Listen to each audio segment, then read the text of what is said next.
Será que ele faz essas músicas também ou ele... Ah, essa não, essa aqui é de bagulho. Sejam todos muito bem-vindos a mais um Opa! vídeo do Iceberg aqui no canal. No vídeo de hoje estaremos conversando sobre o iceberg da Idade Média. Nice! A Idade Média é como é chamado um período histórico que Qual é esse período? Não, é do que mesmo? na Europa, Se falar... que durou entre os séculos 5 e 15. Os historiadores datam como início da Idade Média a queda de Roma em 476. Que é discutível, né? Que para começar já é uma data bem discutível essa queda de Roma de 476, né? Mas deixa pra quando eu fizer um vídeo sobre Roma. Haha, vai rolar um dia. Coloca o seu fim na conquista de Constantinopla pelos otomanos em 1453. Isso é cravado mesmo. Ou seja, o período que conhecemos como Idade Média começou com a queda do Império Romano do Ocidente e terminou com a queda do Império doideira, Romano né, cara? do Oriente. Isso mostra o tamanho que foi o Império Romano, né, cara? Basicamente, o Império Bizantino durou 1000 anos, cara. 1000 anos, cara. O Império Bizantino. O período ficou marcado pelos seus cavaleiros, feudos, grandes impérios e reinos, e por muitos mistérios que estão localizados principalmente nas suas primeiras décadas. Além de coisas que surgiram durante esse período que influenciam a nossa sociedade moderna até hoje. E neste vídeo estaremos conhecendo alguns fatos e teorias obscuras e interessantes sobre esse período. Sendo que esse vídeo pode se tornar o primeiro de uma série de icebergs onde exploraremos períodos históricos. Então, se vocês gostarem dessa ideia, não se esqueça de comentar aí embaixo e deixar um like nesse vídeo. Lembrando que eu usei como base para esse vídeo 2 icebergs que eu encontrei no Reddit sobre esse tema, sendo que um deles foi postado lá no subreddit Icebergs Brasil e foi feito pelo usuário Victor. Ambos eu deixarei aí embaixo na descrição deste vídeo. E agora, sem mais explicações, vamos conhecer o iceberg da Idade Média. Bora! Interessante, hein, cara? Artes medievais são lindas. Idade das Trevas. Quem filha é a Idade das Trevas aí, ó, cara? Tome cuidado com a sua segurança aí, cara. O Bunny tá doido com isso. Tô doido pra ouvir o Semideus falar isso. Ele não vai falar, eu acho. Duvido. Idade das Trevas. Não!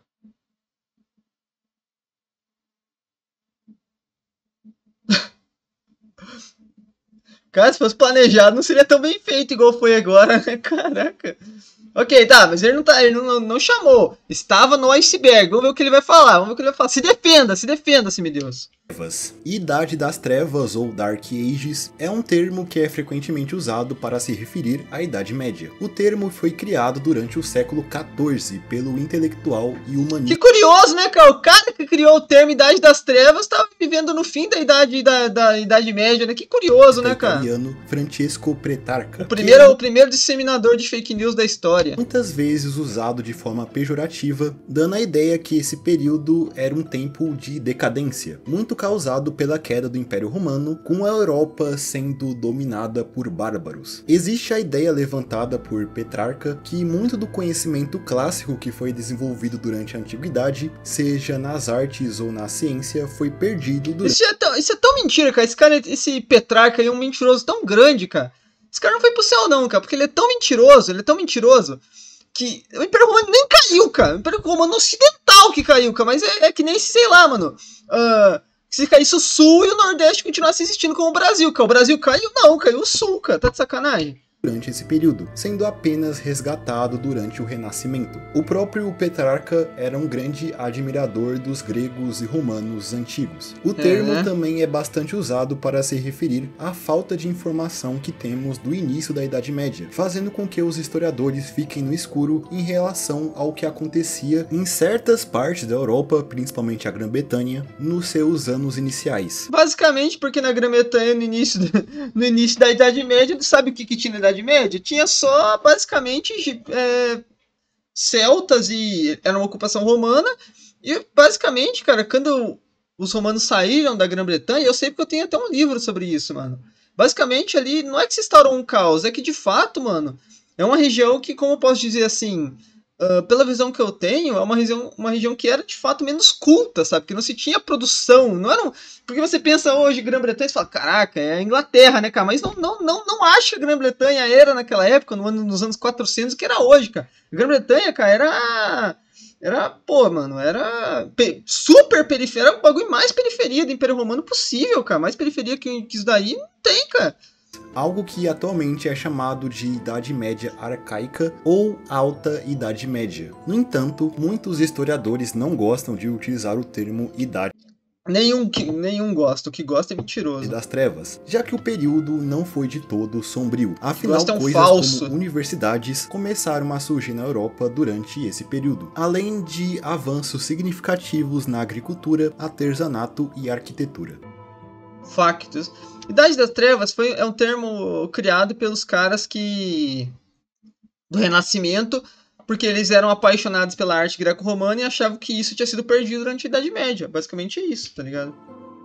Mansa Musa? Mansa Musa. Mansa Musa foi o imperador do Império do Mali na África entre os anos de 1312 a 1337. Mansa Musa é atualmente considerado uma das pessoas mais ricas da história, com uma fortuna que consegue ser maior do que os maiores ricos da atualidade. O Império do Mali durante o século XIV era o centro da produção de ouro da região, o que fazia o seu monarca ser bastante rico. Dá até para dizer que eles eram a Dubai da Idade Média. Analistas modernos estipulam que as riquezas de... Caraca, ele tá com um cetro com o símbolo do governo mundial de One Piece? Valeriam hoje mais de 400 bilhões de dólares, considerando a inflação. Existe até a história que fala que em 1324, Mansa Musa fez uma peregrinação até Meca, e no caminho ele fez uma parada na cidade do Cairo, onde ele começou a distribuir ouro para a população, e ele distribuiu tanto ouro que a economia local simplesmente foi destruída, com tanto ouro que entrou na cidade de uma vez. É dito que o Egito demorou 12 anos para se recuperar da passagem do imperador de Mali na região. Cara, é uma história bem maneira, mas não sei até que ponto isso tudo é lenda. Isso aí tem bem cara de lendas daí, de ter tacado o dinheiro lá no Egito, né, cara? Mas que ele foi um dos caras mais ricos da história, certamente foi. Mas assim, cara, todas essas fortunas medievais ou da antiguidade, né, cara, são incomparavelmente, tipo assim, não tem como você comparar porque são riquezas diferentes, cara. Tipo assim, sei lá, mano, você pega um Elon Musk, um Bill Gates, esses caras aí, eles podem até no dinheiro ter mais do que, sei lá, um faraó do Egito, se você for fazendo a inflação. Só que, pô, tipo assim, o faraó do Egito tinha muito mais poder sobre tudo do que o Elon Musk ou o Jeff Bezos tem ali, por mais que ele tenha muita influência no mundo e coisas assim, né, gente? Os faraós do Egito eram praticamente deuses ali mesmo, né, cara? Então, tipo assim, é difícil você comparar, né, cara? É muito difícil, mano.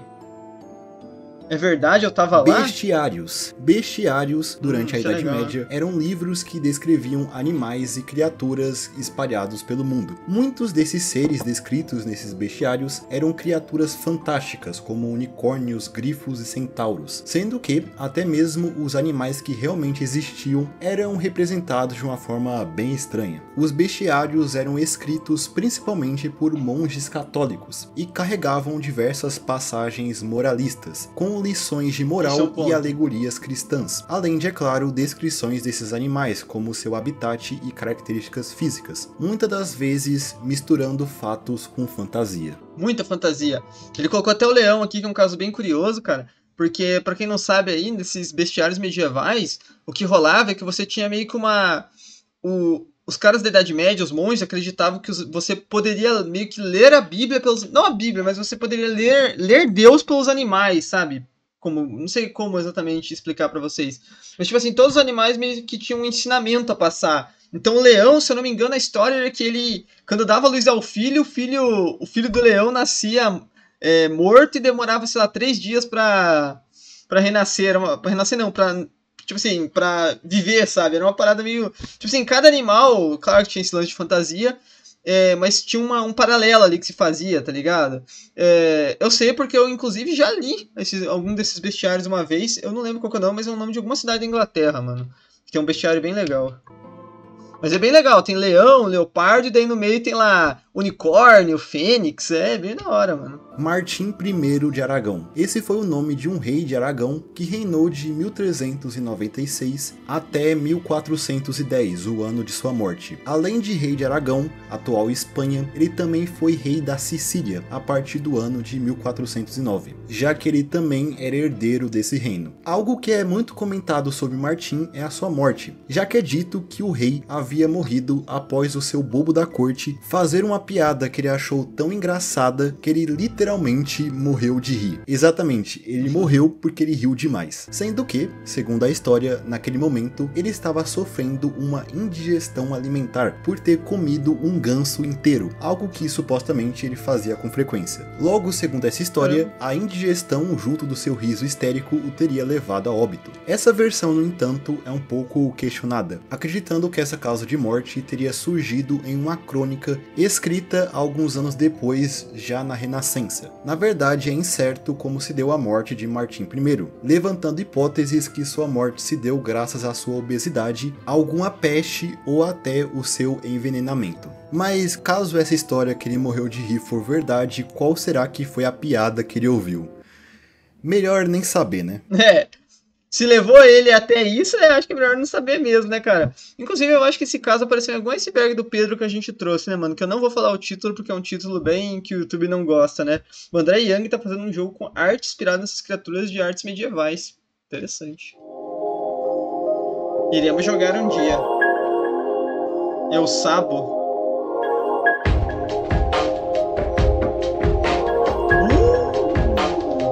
O Santo Sudário. O Santo Sudário polêmico, Sudário de Turim polêmico. É um dos artefatos mais estudados e polêmicos da história. Você já colocar o Sudário no iceberg da Idade Média já é um ponto bastante polêmico, né, cara? Um pedaço de pano que se acredita ter sido usado como mortaria fúnebre e ter envolvido o corpo de Jesus Cristo após a sua crucificação. E isso seria comprovado graças à imagem de Jesus que poderia ser vista nesse sudário, com uma imagem mais nítida podendo ser vista através de negativos fotográficos. Apesar de alguns considerarem essa mortalha que envolveu o corpo... Deixa eu até arrepiar com isso, e olha que eu nem acredito que o sudário é realmente, cara. Eu nem acredito que o sudário mas o negócio do sudário não é nem esse, gente. Eu já vou explicar pra vocês, vamos ver se o Semideus vai falar, senão eu vou explicar, mano. Muitas o sudário é uma parada muito bizarra, cara. Dessa peça. As primeiras menções do Santo Sudário datam da Idade Média, mais em específico de 1354, quando foi exibido em Lille, na França. Atualmente estando na Catedral de Turim desde 1578. Como dito antes, o Sudário de Turim é um dos artefatos mais estudados de todos os tempos. Porém, não existe um consenso que explique a sua origem exata. A partir de estudos com datação de carbono feitos em 1988, foi levantada a possibilidade que o sudário foi forjado durante a Idade Média, entre os anos de 1260 a 1390, podendo ter sido realmente usado para envolver o corpo de alguém que foi crucificado, que não fosse de fato Jesus. Mas não se sabe ao certo, já que muitas pessoas ainda consideram que o artefato está ligado à morte de Cristo. Logo, talvez nunca tenhamos uma certeza da sua legitimidade e origem.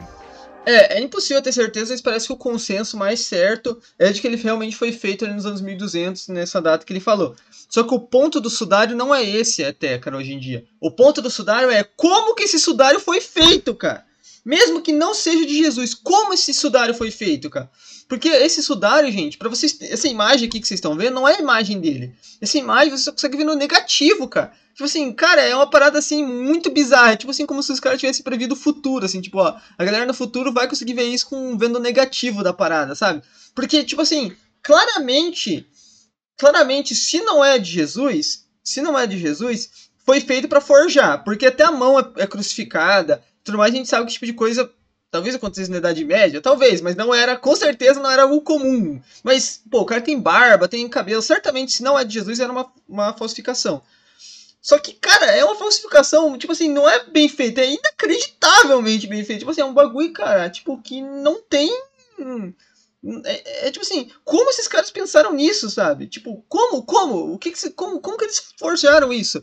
Eu não vou saber explicar exatamente pra vocês como que funciona esse negócio de como que você vê no negativo, tipo assim, mas, tipo, o que é essa imagem? Mas é tipo, se não me engano, tipo, suor, eu não sei, cara, mas é um corpo mesmo, tipo, eles tiveram que usar um corpo mesmo, sabe? Cara, esse sudário é uma parada bizarra, mano. Esse sudário aí, cara, isso é interessantíssimo, cara. Preste João. Preste João é uma figura lendária que existiu no imaginário da Idade Média entre os séculos XI e XV. Preste João seria um rei... E ele tá até com o escudo ali meio que de Portugal, porque isso aí é uma lenda que era bem famosa em Portugal, né? Cristão que governaria um próspero reino no Oriente. Ele mesmo, segundo a história, era descendente de um dos 3 reis magos. Era dito que o seu reino carregava o cristianismo por mais de 1000 anos, e era um lugar de abundância e felicidade, e que tinha uma localização incerta, com especulações que falavam que o seu reino se localizava em algum lugar da Índia, ou até posteriormente na Etiópia. Os relatos também mencionavam que o seu exército marchava com cruzes de ouro, e que ele tinha o poder de curar doenças e garantir a juventude eterna. O próprio Preste João tinha mais de 500 anos na época, já que ele tomava da fonte da juventude que existia em seu reino. Parece uma história bastante verídica, né? Segundo algumas versões, a lenda surgiu através de uma carta que começou a rondar a Europa na época, chegando até o imperador bizantino Manuel I e o Papa Alexandre III, que era supostamente escrita por um sacerdote soberano de um reino fantástico. Nesta carta, ele prometia apoio militar nas cruzadas. Cara, como que não tem um livro sobre isso, né, cara? Sobre esse reino. Tem tantos livros aí sobre o Rei Arthur, reino de Camelot, não sei o que, né, cara? Por que que... Tipo assim, por que não tem um livro sobre isso? Olha que interessante, né, cara? Não tem pigmento, é uma diferença de cor do próprio tecido, cara. Só que esse é o ponto. Que bom que você falou isso. Então é exatamente isso. Só que eles não tinham meios na época de fazer isso, sabe? Esse é o ponto. Tipo assim, é até meio que um objeto fora do seu tempo, né, mano? Se for ver. É até os muçulmanos na Terra Santa. A suposta existência desse reino motivou diversas expedições marítimas nos anos seguintes, incentivadas pela pressão crescente dos muçulmanos na Terra Santa, tentando encontrar esse reino para justamente conseguir esse tal apoio militar, com expedições promovidas principalmente pelos portugueses. Expedições essas que eventualmente culminaram na descoberta do Brasil. Total, no entanto, mano. O reino isso daí, cara, essa lenda era forte mesmo, mas era forte, não é forte na Idade Média, cara. Tipo assim, era na Idade Média também, mas era forte. Tipo assim, até ontem aí, tá ligado? Até, tipo, sei lá, os anos 1700, essa lenda era forte ainda, mano. Preste João. Essa lenda de Preste João aí, cara, esse bagulho era um bagulho que os caras falavam. Total, cara.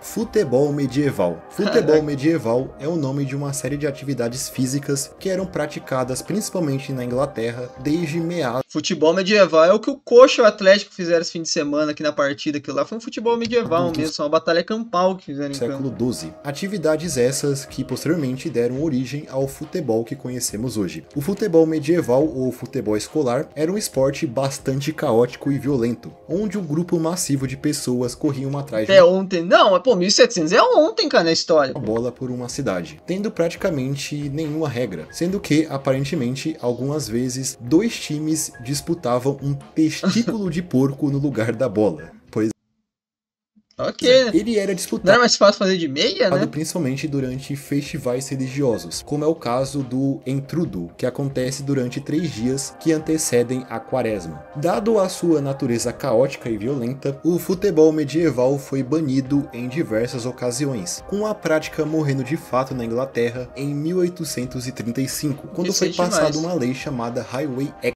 1835, cara, mais aí 30, 20 anos, o futebol de verdade estava sendo proibia a prática de futebol em vias públicas. Atualmente, versões mais modernas do futebol medieval são praticadas em eventos e festivais.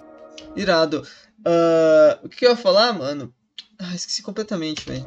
Futebol medieval não sei, me deu um branco. A Guerra do Balde. Esse é o nome de um conflito que foi travado. Não, porque o próprio futebol, ele em suma, era pra ser um esporte violento, né? O rugby e o futebol americano, que são basicamente um futebol mais primitivo, assim, desse ponto de vista, me parece que o futebol original era mais próximo desses dois, ele era um esporte de fato mais violento, né, cara? Entre 2 cidades italianas, Modena que eu vou de brava todo mundo. Se vocês verem minha habilidade no futebol, meus amigos...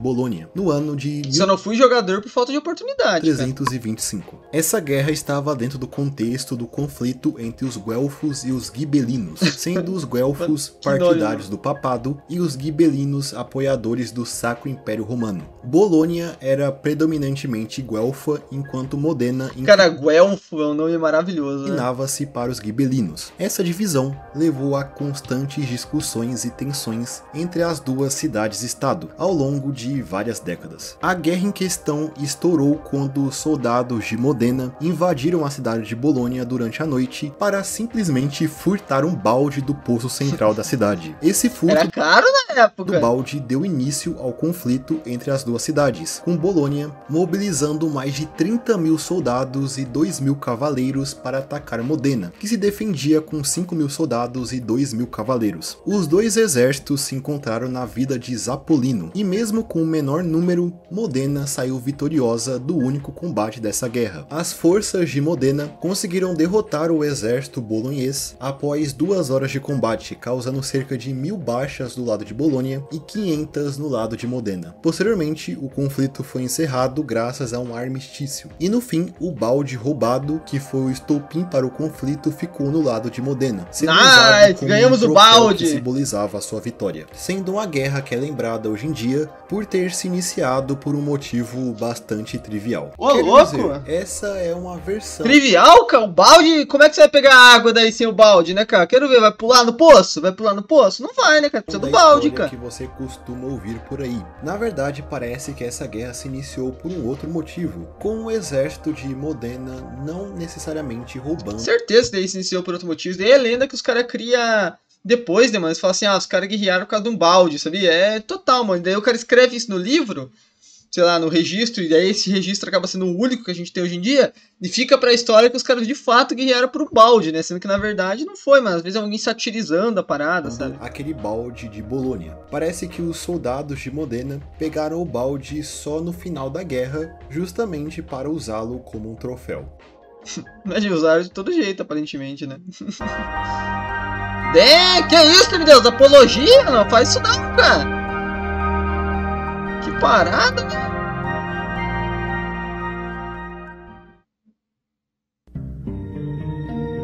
Ok.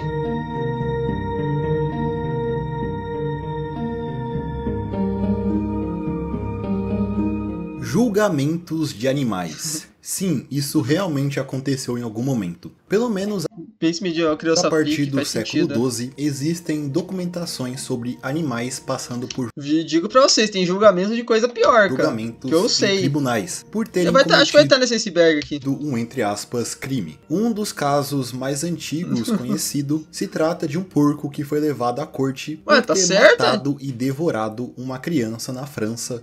Criminoso tem que ser levado mesmo.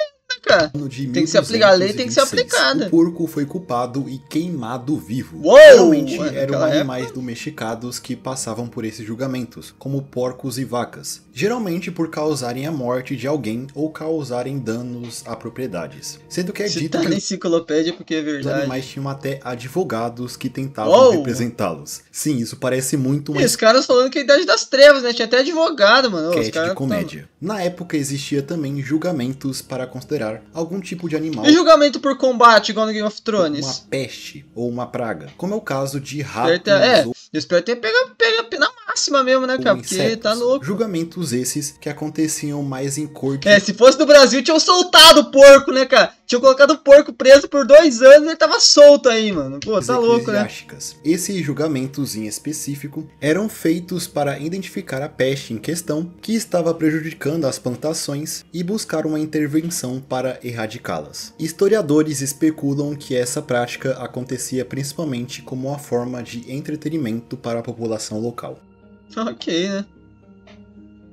Gilles de Rais. Gilles de Rais foi o nome de um cavaleiro francês. Até os animais tinham advogado naquela época e os caras queriam falar mal, né? Vai entender, né, cara? Viveu... Olha, tem mais direito. Cara, existe um algum lugar mais evoluído em questão de cuidado de animais com unidade médica, os animais tinham advogados, cara. Durante o início do século XV, que atualmente é considerado um dos primeiros serial killers da história. Gillet lutou ao lado de Joana d'Arc, defendendo achei que ele ia falar que a Joana d'Arc era o Gillet ali, pela aquela foto ali, né? Então não dá pra negar que o cabelo é igual, né, cara? Enfim. Mas não dá, acho que esse cabelo. Acho que. Os serial killers da história. Gillet lutou ao lado. Acho que essa foto não, essa pintura icônica aqui da Joana d'Arc, eu acho que não sei se ela é muito. Defendendo a cidade de Orleans. Não sei se ela é de fato muito acurada historicamente. Ataque inglês durante a Guerra dos 100 Anos. Defesa essa que foi bem sucedida, fazendo Gillet se tornar um herói local, sendo até nomeado como Marechal. Parece aquele Lord Farquaad do Shrek também com esse cabelo, né? Marechal da França. Era a moda da época, de perto, né? A morte de Joana d'Arc, submetida a um julgamento pela Inquisição, acusada de heresia, condenada à pena de morte e executada na fogueira em 1431. Após isso, Gillet de Ré se tornou um cara bem diferente do que ele demonstrava anteriormente, desenvolvendo uma estranha obsessão pela morte e por alquimia. Nessa época, na região em que ele morava, diversas crianças que viviam perto de suas propriedades começaram a desaparecer misteriosamente.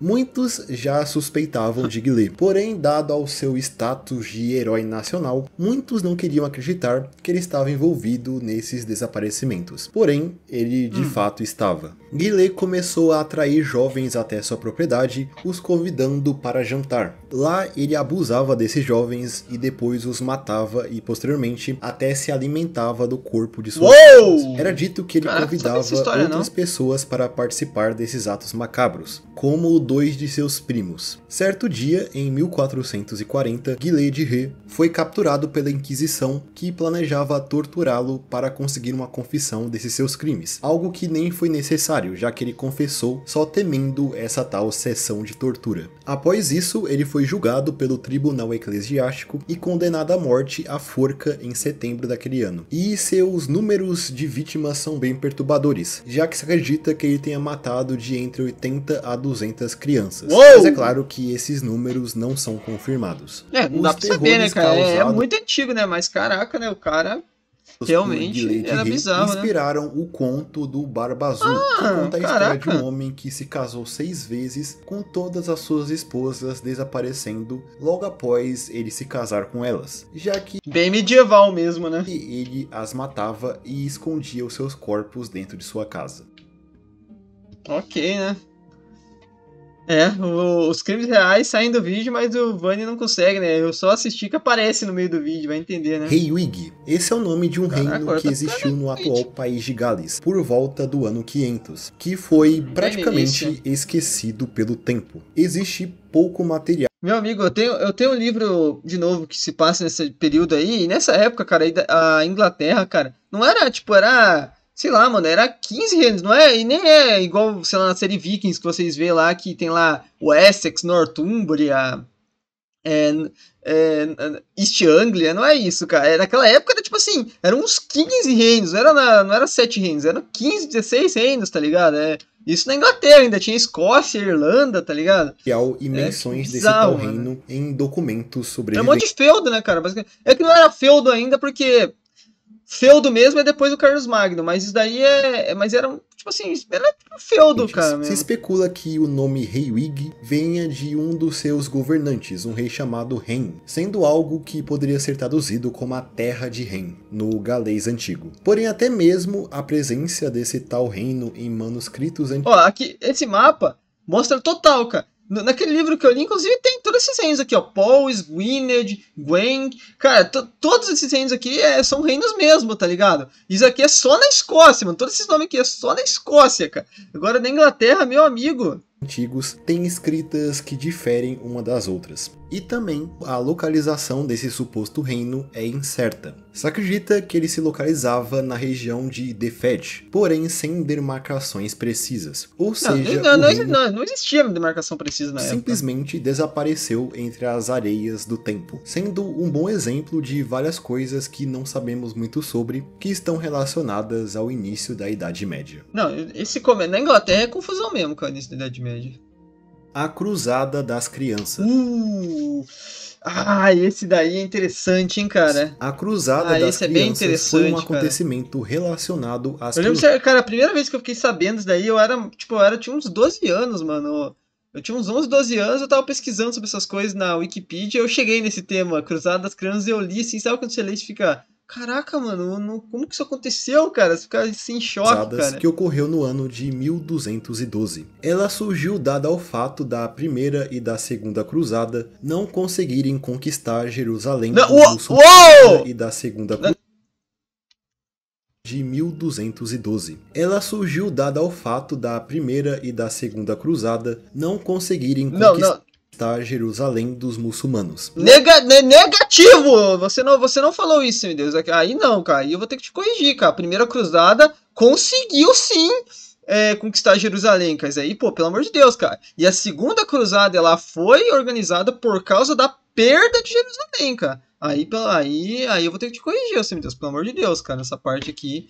Eu me desculpe, até porque o vídeo que eu tô vendo, eu tenho certeza que se algum biólogo, algum cara, você vai me corrigir um monte, cara. Mas nesse aqui, de fato, acho que valeu a correção. Logo surgiu a ideia de que a Terra Santa deveria ser conquistada de forma pacífica por pessoas de coração... A primeira foi a única que conseguiu, exatamente, tá ligado? No caso, crianças ou jovens. Logo se formou um movimento... Não só conseguiu, como conseguiu o bagulho feio ainda mesmo, né, cara? Porque foi um verdadeiro banho de sangue, né, cara? Onde diversos jovens se proporam a marchar até a Terra Santa e conquistá-la pacificamente. E, cara, eu vou ser sincero pra vocês, eu posso estar errado.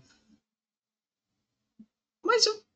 Não, tá certo. Convertendo os muçulmanos ao cristianismo. Muito desse tal evento mistura fatos históricos com narrativas ficcionais, sendo que é dito que a tal Cruzada das Crianças foi liderada por dois garotos, um francês e outro alemão, que teriam recebido visões divinas que os instruíram a liderar esse movimento que não teve sucesso em seu objetivo, com diversos problemas financeiros e logísticos, com até participantes dessas cruzadas sendo capturados e vendidos como escravos. Todos que foram capturados. Sendo que os historiadores acreditam que não participaram apenas crianças desse movimento, mas também jovens adultos e camponeses. A Cruzada das Crianças é considerado o primeiro grande movimento jovem da Europa. Caraca, que movimento, né? Nossa! Mas essa Cruzada das Crianças aí não dá pra saber... Que tipo assim, cara, ela aparentemente certamente aconteceu, cara. Mas o que não dá pra gente saber é os números, né? Será que foi realmente igual nessa imagem, tanta gente assim? Ou será que foi algumas crianças que foram e se criou essa lenda em volta da Cruzada das Crianças, né? Não dá pra saber, mano. Uma cruzada que certamente aconteceu e que certamente foi um fracasso, um fiasco mesmo, foi a Cruzada Popular, que veio antes da primeira cruzada. Essa sim foi provavelmente uma multidão e que foi feio mesmo, que os caras foram lá, chegaram e deu tudo errado. Agora, das crianças, não dá pra saber, né, cara? Até que parte ser fato, até que parte ser mito, né, cara? Mas eu acho que certamente ela aconteceu, cara. Só não sei, não dá pra saber o tamanho que ela foi, né? Mas se chegou até aqui e não quer ser mandado pra uma cruzada, deixa o like, se inscreva no canal que não custa nada, tá bom? Jacques de Molay. A maldição de Jacques de Molay. Jacques de Molay foi o último... Eu sei, eu joguei Assassin's Creed, ô semideus. Último grão-mestre da Ordem dos Templários. Ordem essa que atuou nas cruzadas e tinha como função proteger os peregrinos que viajavam até Jerusalém e os cristãos que ali habitavam. Sendo que a Ordem, ao longo dos anos, acumulou uma considerável riqueza. Porém, em 1187, a Terra Santa foi conquistada por Saladino e os Exatamente, ô semideus. Porque, então, não vou ser chato a esse nível, né? Mas é porque a Ordem dos Templários foi criada para proteger os peregrinos para o templo após a conquista de... não sei se foi após, mas tipo assim, o grande objetivo era proteger, depois que tava ali conquistado e tudo mais, era fazer os caras virem e proteger o próprio templo, né, cara? Então, depois que Saladino retoma, os Templários, na verdade, cara, eles vão ficar muito tempo sendo muito poderosos, mesmo após a queda de Jerusalém pros muçulmanos de novo, né? Eles vão ser até meio que uma espécie de primeiro banco medieval, né, cara? O último mestre dos grãos. Os Templários foram expulsos de lá. A Ordem, então, começou a perder sua reputação, se tornando cada vez mais independente do papado. Mas, assim, é complicado, sendo cara. até acusado de extorquir pessoas por dinheiro é complicado. e de ser uma grande ameaça para os reinos da Europa. O tal Jacques de Molay foi eleito... Mas isso principalmente na França, né, cara? É importante falar, esse fenômeno aí dos caras dando carteirada no semideus, não, cara, não é carteirada, cara, só... Isso daqui que se chama, ô meu amigo, isso daqui se chama engrandecer, tentar engrandecer o vídeo, né, cara? Tentar dar conteúdo, falar de forma adicional, né, cara? Porque o Jacques de Molay e todo esse lance, ele basicamente se passa na França, né, cara? O rei da França que vai pegar uma grande raiva aí dos templários, né?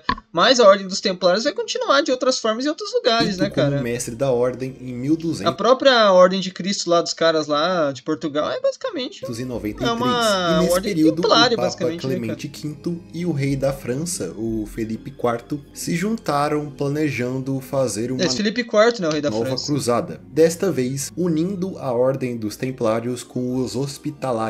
Algo que Jacques não concordava, crescendo assim as animosidades entre o líder dos templários, o Papa e o rei Felipe. Inclusive, parece que o rei Felipe devia dinheiro aos templários, o que faz ele ter mais motivações para querer pôr curioso, né? fim a essa ordem. O rei então começou uma campanha difamatória contra os templários, os acusando de heresia. E esse cabelo estava realmente na moda naquela época, né? Essa campanha parece também ter sido motivada, em grande parte, pelo desejo do rei Felipe IV em confiscar as riquezas dos templários. Isso resultou na prisão de Jacques de Molay em 13 de outubro de 1307, junto com todos os outros templários. Após isso, Jacques começou a ser torturado, fazendo ele ser forçado a admitir algumas das acusações de heresia, que eram basicamente, ó, admite aí que você é um herege, mas eu não sou, admite. Pagadas por Felipe IV. Assim, Jacques de Molay posteriormente foi condenado à prisão perpétua em 1314, após anos de tortura. Condenação essa que foi trocada para a morte após Jacques, durante o seu julgamento público, falar para todos que os templários eram inocentes e que eles foram submetidos à tortura para confessarem essas tais heresias. O rei Felipe então tomou o lugar do julgamento que era do Papa e condenou Jacques à morte pela fogueira. E enquanto o templário ardia nas chamas, o mestre templário amaldiçoou tanto o rei Felipe quanto o Papa Clemente, os amaldiçoando, segundo a história, até a sua 13ª geração. E parece que a sua maldição realmente funcionou, já que tanto o rei Felipe quanto o Papa Clemente morreram alguns meses após a sua execução. A própria dinastia do Felipe IV, a dinastia capetiana, começou a passar por instabilidades, que é a dinastia dos capetos, né, cara? Após a sua morte. Já assim, né, cara?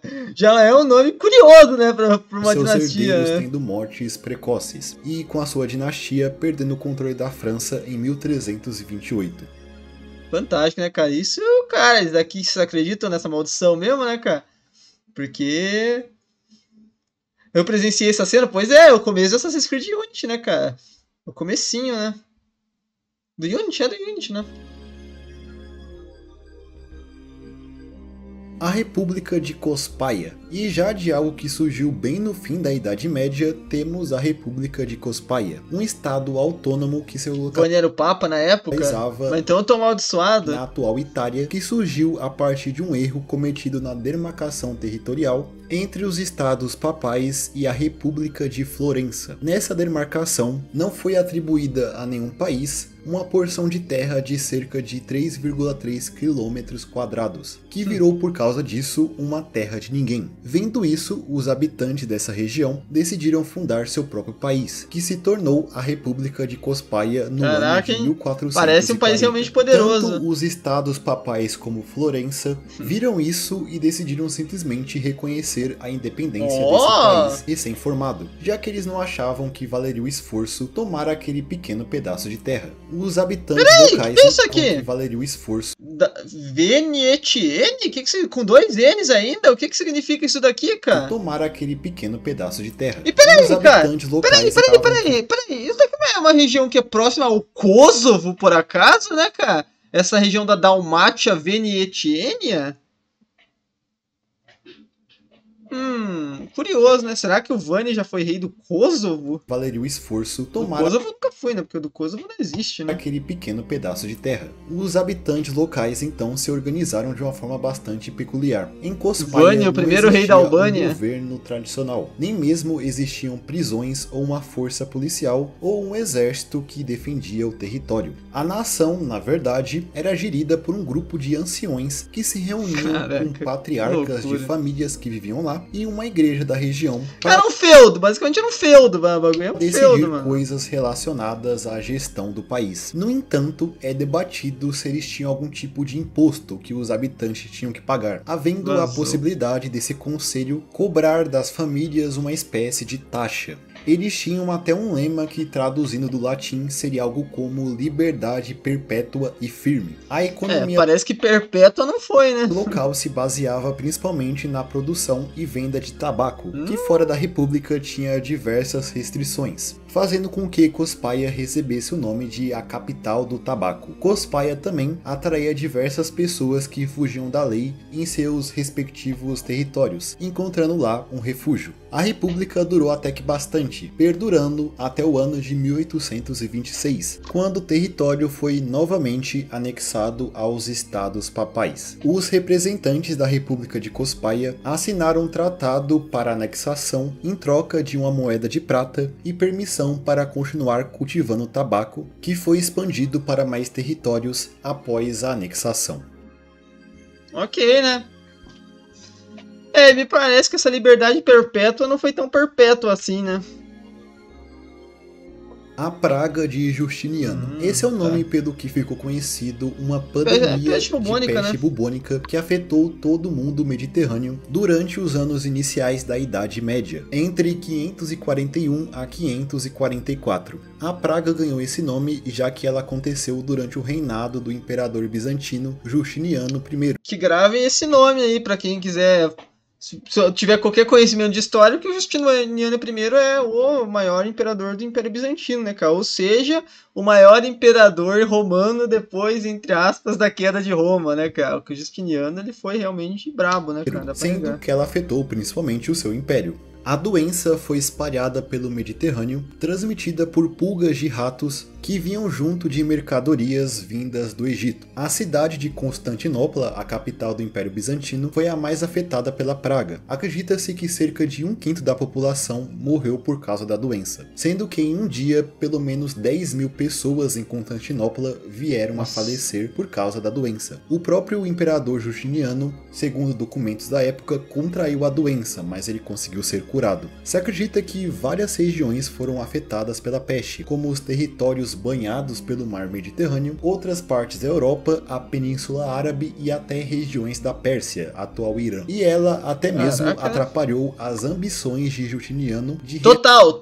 o Império Romano, impactando diretamente. Porque o Justiniano, o Império Romano da época do Justiniano, ele vai conseguir exatamente isso daqui, ó. Esse aqui é o mapa basicamente do Império Romano na época do Justiniano, né? Só que na verdade isso aqui é a época depois do Justiniano, porque tipo assim, quando o Justiniano assume, ele vai retomar esses territórios que eram do antigo Império Romano Ocidental, né? A própria cidade de Roma, Ravenna, que já foi capital também, Cartago. Então, ele vai retomar isso daqui, só que a ideia dele é retomar muito mais, né, cara? Só que essa praga aí não facilitou a parada pra ele não, mano. Árabe e até regiões da Pérsia. Cara, eu acho muito louco, mano, porque o Império Romano, o Império Bizantino, eles são tão grandes, cara. Tipo assim, é que a Europa também ela não é tão grande, se for ver, né, no tamanho. Porque, tipo assim, cara, é meio bizarro, cara, que, tipo assim, o Império Bizantino, que você pensa assim, pô, Império Romano, mas os caras, cara, tinha um império basicamente tava lá na Crimeia, cara. Na Crimeia é parte da Ucrânia, cara, ou da Rússia, né, de quem você perguntar, né. Tipo assim, cara, tipo assim, meu Deus, sabe, é muito, tipo assim, em teoria é muito distante, né, cara. Atual Irã. E ela até mesmo atrapalhou as ambições tipo assim, mesmo nessa época que era assim, o Império Romano, entre aspas, meio que já não tava no fim, né, porque o Império Romano o Império Bizantino vai durar mais aí, sei lá, quase 1000 anos depois disso, só que, tipo assim, já é um Império Romano que não é aquele Império Romano lá dos filmes, né, e tal, né, do começo. Só que mesmo assim, cara, nessa época tava da Espanha até, sei lá, mano, até quase a Pérsia mesmo, tá ligado? Pérsia, Bizarro, atual mano. Irã. E ela até mesmo atrapalhou as ambições de Justiniano de restaurar o Império Romano, impactando diretamente nas suas campanhas militares. A praga de Justiniano é atualmente considerada a primeira pandemia da história. Não deve ter sido, né, cara? Deve ter tido outras pandemias antes, mas é a primeira que a gente desconhece, né? Deve ter tido outras antes, né? Sei lá. Só que é bem interessante, né, cara? Eu não sei o que eles fizeram pra parar com essa daí, sabia? Realmente não sei, mano. A da peste negra eu tenho bastante conhecimento, agora essa. A Grande Fome de 1315. Já tem vídeo no canal pra quem não viu aí, mano. Já trouxe um vídeo A sobre. Grande Fome foi um evento catastrófico que assolou a Europa durante os anos de 1315 até 1317. O ano de 1315 foi marcado por chuvas fortes que inundavam os campos, destruindo colheitas, junto de temperaturas bem baixas, que dificultavam ainda mais o cultivo. Além disso, doenças se alastravam pelo gado, matando animais como vacas e ovelhas, fazendo os camponeses ficarem sem seu sustento. A partir disso, o preço de alimentos disparou e muitas pessoas começaram a simplesmente morrer de fome. O crime não parava de subir e era possível ver episódios de canibalismo, homicídios e infanticídios. E isso assolou toda a Europa por 3 longos anos, com as colheitas voltando a florescer a partir de 1317. Mas a situação só de fato se normalizou a partir do ano de 1322. Os números de mortos em todos esses anos é incerto. No entanto, se especula que cerca de... Que época boa pra se viver, hein? 25% da população da Europa veio a falecer devido a essa crise de fome, principalmente durante esses 3 anos. Considerado assim... Meus amigos, tem gente que diz que a gente que vive no pior momento da história, meu amigo. Olha isso daqui, cara. A gente não sabe de nada, né? Isso daqui que era loucura, né, cara? Períodos mais sombrios da história da Europa. E esse período pode ter inspirado histórias como o conto de João e Maria, que Idade conta das a história Trevas, de não! 2 crianças que foram abandonados pelos pais na floresta, encontrando assim na floresta uma bruxa que pretende devorá-los. A erupção do vulcão Samalas. É curioso, porque eu achava que a Grande Fome tinha a ver com alguma erupção de vulcão também, sabia? Mas eu acho que eu tô confundindo, vamos ver se é isso aí. Em 1257. No ano de 1257, ocorreu uma erupção vulcânica na ilha de Lombok, na atual Indonésia. A erupção do vulcão Samalas é classificado como uma erupção de nível 7 no índice de explosividade muita coisa, né, fazendo com que essa seja uma das maiores erupções do último milênio e de todos os tempos. A erupção fez com que altas quantidades de cinzas fossem lançadas na atmosfera. É muito azar do camponês feudal, né, cara? O cara já tá lá trabalhando desde as 5 até quase de noite, né, cara? Putz, cara, que tragédia. Ainda tem um vulcão pra estourar, né, cara? Tá de sacanagem. Com que as temperaturas baixassem drasticamente. Isso afetou até mesmo a Europa, principalmente no ano seguinte, em 1258, onde as baixas temperaturas arruinaram plantações e também matando o gado. Caraca, aquela ponte do The Witcher lá de Novigrad, ela é inspirada em alguma ponte, mas não sei se é nessa. Gerando fome no continente. Apenas a cidade de Londres viu cerca de 15 mil mortes naquele ano. CLT na Idade Média. Mas não, na Idade Média não tinha CLT não, né, cara? Na Idade Média era trabalho... Era carteira, era carteira de... Era CS, né? Carteira serviço... Era CST, né? Carteira serviçal de trabalho, né, cara? Agora sim, Idade das Trevas. Nessas condições, sendo que esse breve período ficou conhecido na Europa como a Pequena Era do Gelo, com o ano também sendo chamado. Só que assim, cara, se você for comparar o Rising lá, os anos 40 da Idade Média são muito mais Idade das Trevas, né, cara, na Europa. Chamado de o ano sem verão. E pensar que um vulcão na Indonésia poderia ter causado um impacto dessa magnitude na Europa. Ok. Hipótese do tempo fantasma. Nossa, isso daqui é fantástico, esse é o nome de uma teoria da conspiração desenvolvida em 1991 pelo historiador alemão Hilbert Illich. Segundo ela, existe 297 anos na história que foram inventados e nunca realmente aconteceram, fazendo com que, segundo essa teoria, hoje não estarmos no ano de 2025, mas sim no ano de 1728. Esse tal tempo fabricado estaria entre os anos de 614 a 911. Cara, tá, não. Vamos só focar nos nomes, nas paradas, né, cara? Porque, assim, isso não foi... Cara, não foi essa ideia vem, né, segundo o historiador, de que supostamente houve uma conspiração para alterar o calendário para associar o reinado do imperador do Sacro Império Romano, Otão III, com o ano 1000, que na sua época tinha uma forte importância. Essa conspiração envolvia até figuras como o Papa Silvestre II e o imperador bizantino Constantino VII. Na conspiração é de... Cara, essa teoria já não faz sentido, cara. Já tá toda errada quando você pensa, quando você coloca na mesa que o Papa e o Imperador do Império Bizantino ia tá fazendo um acordo. Esses caras simplesmente, cara, eles eram os inimigos ali por grande período, tá ligado? Tipo assim, nessa época até nem tinha rolado o grande cisma, né? Que vai ser quando a Igreja Ortodoxa e a Católica vão ter as duas se excomungado, mas já era rival antes, cara. Já sempre foi rival a Igreja do Ocidente e do Oriente nessa época. O Imperador Bizantino, até o próprio Papa não vai considerar o Imperador Bizantino como Imperador Romano, vai dar a coroa lá pro Carlos Magno, pros caras lá. Tipo assim... cara, já é bizarro você achar que esses caras vão fazer uma teoria. Cara, meu Deus, né, cara? Tudo que sabemos sobre esse período de 614 a 911 foi fabricado, como, por exemplo, o reinado de Carlos Magno, o rei dos francos, que viveu durante esse período. Segundo essa teoria, ele nunca existiu, e todos os documentos... O que comentar é simplesmente você falar... É simplesmente você chegar hoje e falar que a figura mais importante da Idade Média, que é o Carlos Magno, o pai da Europa, não existiu. Cara, isso simplesmente, cara... sei lá, é a mesma coisa que daqui... Não sei, cara, daqui... 300 anos, bom... sei lá, mano, daqui 400 anos a galera vai falar, sei lá, que o Napoleão não existiu, sabe? Tipo, nem isso, cara, porque eu acho que o Carlos Magno talvez... É porque o Napoleão é meio que o pai da Europa moderna, né, cara? E o Carlos Magno é o pai da Idade Média, cara. Então, tipo assim, cara, é basicamente isso. Daqui 500 anos a galera fala assim, não, pularam 300 anos e Napoleão não existiu, Calvani não existiu, dos anos 2000 não existiram. E comprovariam a sua existência foram forjados. Tudo isso para criar essa narrativa que favorecesse o reinado de Otão. Afirmações essas sustentadas em supostas lacunas que existem durante esse período, já que grande parte dele se encontra dentro da tal Era das Trevas. Tirando o ponto de que você, tá, ok, na Europa fizeram isso daí, mas e no resto do mundo?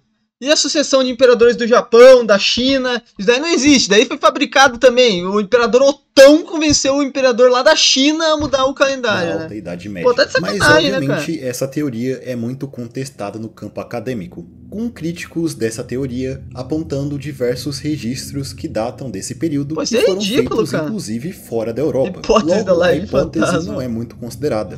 Então dá pra dizer que não é nem um pouco considerado. Em 2025 mesmo. Tipo assim, cara, meu Deus, sabe? Faz o menor sentido isso, cara. Ok. Então eu acho que é isso. Esse foi o iceberg da Idade Média. Eu já falei sobre tópicos que poderiam estar nesse vídeo em outros vídeos daqui do canal. Inclusive eu fiz um vídeo aprofundado falando... Já tá no canal, inclusive, pra quem não viu, mano. Sobre a arte medieval, que eu acredito que seja um ótimo complemento para esse vídeo. Então não deixe de conferi-lo caso não tenha visto ele ainda. E também não se esqueça de deixar um comentário aí embaixo, deixar o seu like e se inscrever no canal para mais vídeos como esse no futuro. Eita, não faz esse sinal. Verdade. Todos vocês em um próximo vídeo. Até mais. Muito bom, né, cara? Os vídeos que você me deu são maravilhosos mesmo. Não tem condição. O cara é um mestre aí do YouTube, né, cara? E ficou fantástico esse iceberg da Idade Média. Eu vou ver o iceberg do Session também, pra quem tá se perguntando. Vou trazer aqui no canal também. E pretendo um dia também fazer um iceberg da Idade Média, que eu acho que eu tenho muito a acrescentar, muitos temas que eu gostaria de dar minha opinião e fazer um vídeo sobre também, com certeza, tá bom? Enfim, deixa os comentários aí, né, gente? Espero deixar o like, se inscreva no canal, vídeo todo dia, ao meio-dia, 7 da noite. Tamo junto, é nóis.